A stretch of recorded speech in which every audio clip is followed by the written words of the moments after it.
हम सब कुछ न कुछ तोह लेके चलते हैं, अपने कंधों पर एक बोझ, हमारे दिलों में एक जाना पहचाना दर्द। कई बार ऐसा लगता है जैसे हम किसी और की कहानी जी रहे हैं, ऐसे तरीके दोहरा रहे हैं जो हमारे अपने नहीं लगते। अतीत की ये आवाजें, ये असली हैं, और ये पीढ़ी दर पीढ़ी चले आ रहे दर्द की बातें करती हैं। हमारे माता पिता, दादा दादी और पूर्वजों के संघर्ष हमारे अंदर बने रह सकते हैं। उनके अनसुलझे दुख, उनके अनकहे डर, उनके अधूरे सपने, ये सब ऐसे ही खत्म नहीं हो जाते। ये हमारी विरासत का हिस्सा बन जाते हैं। लेकिन यहाँ एक सत्वपूर्ण सच्चाई है, हमारे पास ठीक होने की ताकत है, इन चक्रों को तोड़ने की, अपने लिए और आने वाली पीढ़ियों के लिए एक नई कहानी लिखने की। जेनरेशनल ट्रॉमा एक खामोश विरासत है। ये परिवारों में पीढ़ी दर पीढ़ी चलती रहती है, अक्सर अनजाने में। इसे ऐसे समझें, अगर कोई बच्चा अपने माता पिता को युद्ध या दुर्व्यवहार जैसे ट्रॉमा से गुजरते हुए देखता है, तो वह बच्चा उस एक्सपीरियंस का इमोशनल वेट अपने साथ रखता है। वे बच्चे ऐसे कोपिंग मैकेनिज्म्स, डर या बिलीफ्स डेवलप कर सकते हैं जो सीधे तौर पर उस ट्रॉमा से जुड़े होते हैं जो उन्होंने देखा है, भले ही उन्होंने खुद उसे डायरेक्टली एक्सपीरियंस न किया हो। ये पैटर्न्स पीढ़ियों तक चल सकते हैं। माता पिता की एंग्जाइटी उनके बच्चे के अबैंडनमेंट के डर के रूप में सामने आ सकती है। दादा दादी का इमोशंस के आसपास चुप्पी पोते पोतियों को खुद को एक्सप्रेस करने में डिफिकल्टी कर सकती है।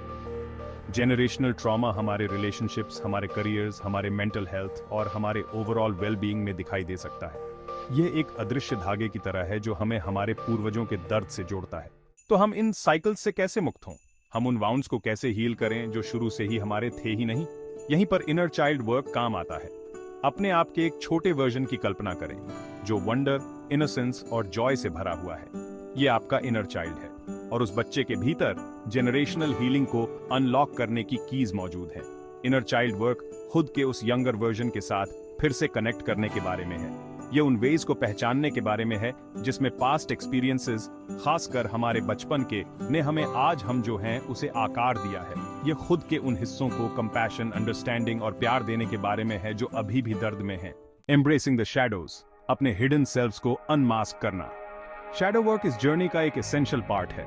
ये खुद के उन पार्ट्स को फेस करने के बारे में है जिन्हें हम हिडन रखना चाहते हैं। गुस्सा, शर्म, डर, उदासी, ये शैडो सेल्व्स अक्सर बचपन के वाउंड से उपजते हैं। ये हमारे वो पार्ट्स हैं जिन्होंने मुश्किल परिस्थितियों में अडेप्ट करना सीख लिया, अक्सर अपने ऑथेंटिक सेल्व्स की कीमत पर। हो सकता है कि आपने कॉन्फ्लिक्ट से बचने के लिए ओवरली अग्रीएबल होना सीख लिया हो, एक ऐसे माता पिता को मिररिंग करते हुए जिन्हें आसानी से गुस्सा आ जाता था। या हो सकता है कि आपने अपने आप को किसी लव्ड वन के स्ट्रगल के दर्द को महसूस करने से बचाने के लिए इमोशनली शट डाउन कर लिया हो। ये एडेप्टेशंस आपके इनर चाइल्ड के लिए सरवाइव करने के तरीके थे, लेकिन हो सकता है कि अब एक अडल्ट होने के नाते ये आपकी सेवा न करें। Shadow work in hidden parts को लाइट में लाने के बारे में है। ये उनके एग्जिस्टेंस को एक्नॉलेज करने, उनके ओरिजिन्स को समझने और उन्हें कंपैशन देने के बारे में है।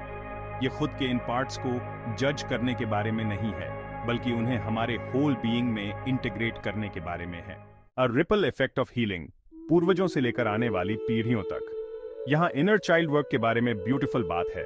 यह सिर्फ हमें ही हील नहीं करता, बल्कि हमारे लिनिएज को हील करता है। जब हम अपने वाउंड्स को हील करने का फैसला करते हैं, तो हम जेनरेशनल ट्रॉमा के साइकिल को तोड़ना शुरू कर देते हैं। हम अपने लिए और आने वाली पीढ़ियों के लिए एक नई विरासत बनाते हैं। कल्पना कीजिए, जैसे ही आप अपने इनर चाइल्ड को हील करते हैं, आप अपने पूर्वजों के इनर चिल्ड्रन को भी हीलिंग दे रहे होते हैं। आप उनके दर्द, उनके स्ट्रगल्स, उनके रेजिलियंस को एक्नॉलेज कर रहे होते हैं, और आप उन पैटर्न्स से मुक्त हो रहे हैं जिन्होंने उन्हें जकड़ कर रखा था। यह रिपल इफेक्ट आगे समय में भी फैलता है। जैसे जैसे आप हील होते हैं, आप अपने बच्चों, पोते पोतियों और आने वाली पीढ़ियों के लिए एक सुरक्षित, स्वस्थ और अधिक प्यार भरी दुनिया बनाते हैं। आप उन्हें अतीत की जंजीरों से मुक्त होने का तोहफा दे रहे हैं। आप उन्हें ऑथेंटिकली और होल हार्टेडली जीने के लिए एम्पावर कर रहे हैं। आपका जर्नी अब शुरू होता है होलनेस की ओर। प्रैक्टिकल स्टेप्स, अपने इनर चाइल्ड को एम्ब्रेस करना और शैडो वर्क में एंगेज होना एक जर्नी है। इसमें समय, साहस और कंपैशन लगता है, लेकिन यह एक ऐसा जर्नी है जो लेने लायक है। यहाँ कुछ प्रैक्टिकल स्टेप्स हैं जो आप शुरू करने के लिए उठा सकते हैं। जर्नलिंग, अपने इनर चाइल्ड को लिखना शुरू करें। सवाल पूछें, जवाब सुनें और कंफर्ट और प्यार के शब्द दें। मेडिटेशन, विशेष रूप से इनर चाइल्ड वर्क के लिए डिजाइन किए गए गाइडेड मेडिटेशंस अविश्वसनीय रूप से पावरफुल हो सकते हैं। एक ऐसा मेडिटेशन ढूंढें जो आपके साथ रेजोनेट करे और इसे अपनी दिनचर्या का हिस्सा बना लें। थेरेपी, एक थेरेपिस्ट आपके इनर चाइल्ड वाउंड्स को एक्सप्लोर करने और चैलेंजिंग इमोशंस के माध्यम से काम करने के लिए एक सेफ और सपोर्टिव जगह प्रदान कर सकता है। क्रिएटिव एक्सप्रेशन, कला, संगीत, नृत्य, क्रिएटिव एक्सप्रेशन का कोई भी रूप आपके इनर चाइल्ड से जुड़ने का एक पावरफुल तरीका हो सकता है।